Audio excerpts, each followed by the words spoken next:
I broke it. The Monaco Grand Prix of Japan was this past weekend, and it was, very boring race. Not the most exciting race. A bit of a new Monaco. Pretty lonely race. I didn't have anyone really around me. I think it was a boring race. A pretty lonely race. Yeah, it wasn't much of a hoot. Just like Monaco, though, qualifying was electric, incredible, maybe even fire, some might say. Which, by the fucking way, I called that shit in the Discord server. Anyways, Max's pole lap was genuinely one of the best pole laps in F1 history, but I'm gonna come back to that later. Also from qualifying, as if his nickname wasn't good enough already, Ballsack Hadjar got his ballsack crushed by his seatbelt and still made Q3. That is big dog status. But the race itself was a nice game of follow the leader that made me want to fucking die.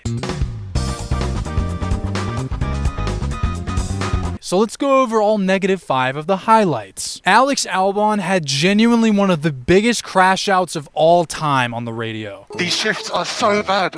What have we done to them? It's been shit at the start, it's been shit now. Okay, you can be a bit more specific. Yeah, the same I've been talking about all the time. Honestly, you guys make absolutely no sense. Okay. Like, ridiculous. Berman has pitted. Yeah, but pit before then. I mean, I didn't even know he had that in him, man. I mean, Jesus Christ. Somebody check on his home life. Alex, I'm here if you need to talk to somebody. You know, we're best friends, remember? Lando Norris drove into the grass on the exit of the pit lane and then cried about it, and people got a little upset by that. But him crying is justified. If you're going to try and win the race on a track like Suzuka with one DRS zone, you're going to be clawing at any chance you get to get that overtake done for you. So I don't blame Lando for crying on the radio. And Max also cried on the radio, so the Vershaggers need to calm the fuck down. Also, he pressed the pit limiter off too early.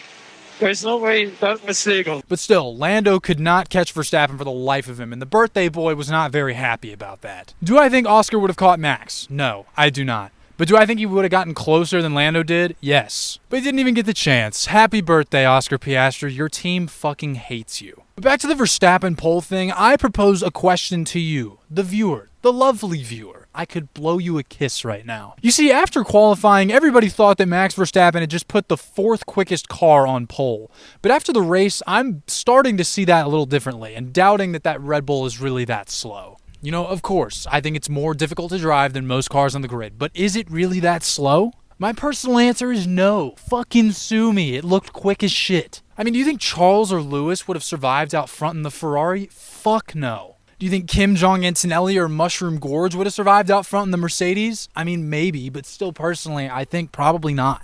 Now, I don't want to rain on Verstappen's grass fire here. It was a very, very impressive drive. And he is by far and away the best driver on the grid, but I don't think people are giving that car the credit that it deserves.